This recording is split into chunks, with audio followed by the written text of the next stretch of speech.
Bonjour à tous et à toutes, j'espère que vous allez bien. Dans cette vidéo, je vais vous parler des attitudes à adopter et certains comportements à vraiment bannir si vous voulez réussir votre procédure Campus France cette année. Cette vidéo s'adresse aux anciens qui ont fait la procédure Campus France mais qui n'ont pas eu des résultats, donc 7 refus, et aussi aux nouveaux. J'ai fouiné dans J'ai fouillé sur internet, je me suis rendu compte que le calendrier pour la prochaine campagne 2021-2022 est déjà disponible dans la plupart des pays à procédure Campus France. Voilà, donc il est temps d'apprêter votre dossier afin de candidater. Le premier conseil que je vais vous donner, c'est de vous abonner sur la page officielle de Campus France de votre pays. Cela vous permettra d'être informé à tout moment qu'une information sera postée. Mais également de vous abonner sur les pages Facebook qui parlent de la procédure Campus France. Pourquoi faire confiance aux pages Facebook non officielles? C'est simplement parce que la plupart des personnes qui ont créé ces pages sont des personnes qui ont fait la procédure Campus France comme vous voulez le faire, mais qui ont réussi et qui peuvent vous donner pas mal de conseils parce qu'ils sont étudiants en France ou bien ils ont fini les études. Ce sont des personnes qui peuvent vous conseiller aussi.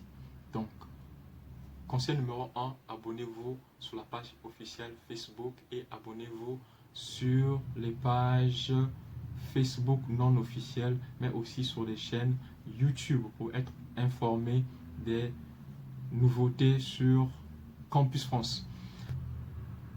Le conseil numéro 2, c'est d'assister aux réunions d'information.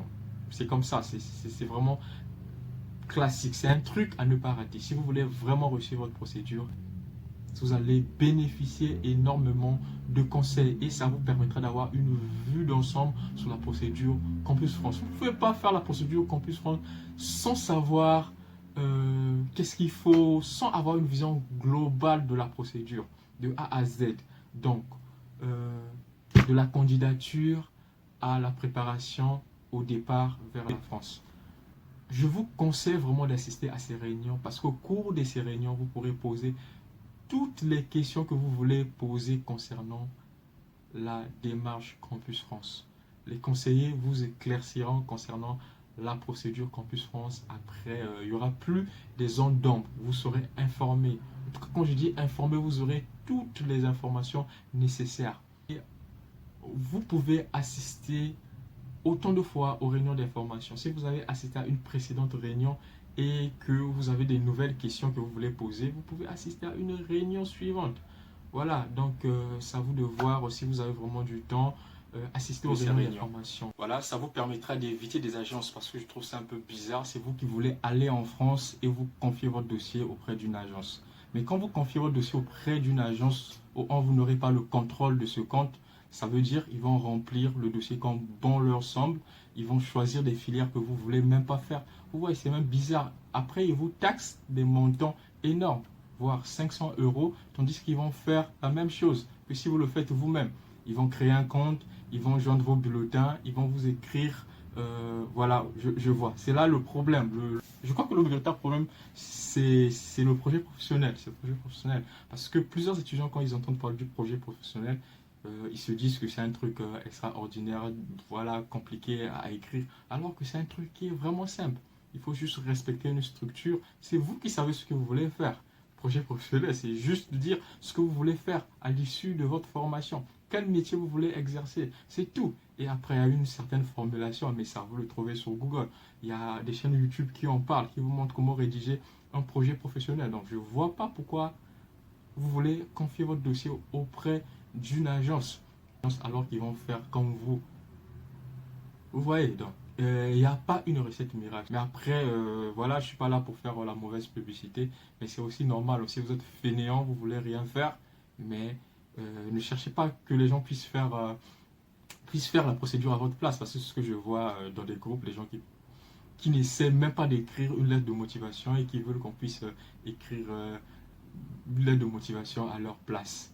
Voilà, nous sommes là juste pour vous donner des informations. Nous ne sommes pas là à vous écrire des lettres de motivation. On peut vous donner un modèle et c'est à vous d'adapter. Il faut faire des recherches parce que personne n'acceptera de vous écrire une lettre de motivation sans avoir quelque chose en retour. Donc, si vous êtes paresseux et que vous voulez choisir une agence parce que vous voulez rien faire, voilà, ça n'engage que vous pouvez confier votre dossier. Mais par contre, si vous voulez vraiment avoir la maîtrise de votre dossier de A à Z, faites la démarche vous-même. Si vous avez assisté aux réunions d'information et que vous avez compris la procédure Campus France ou vous avez compris partiellement, vous pouvez aussi prendre un rendez-vous pour un entretien d'orientation.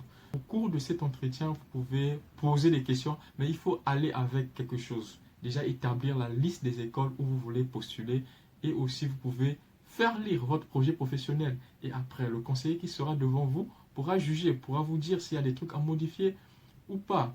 Donc, tout est de votre côté, c'est à vous de vous investir, c'est à vous de consacrer votre temps. Campus France a mis tout en place pour que vous puissiez faire votre démarche Campus France vous-même sans avoir besoin des officines. Donc, préparez-vous et je vous dis à la prochaine vidéo. Mais vraiment, n'oubliez pas de vous abonner. J'allais oublier, mais à tout moment, il faut que je vous rappelle. Abonnez-vous. Si ce genre de contenu vous plaît, abonnez-vous. Voilà. Ciao.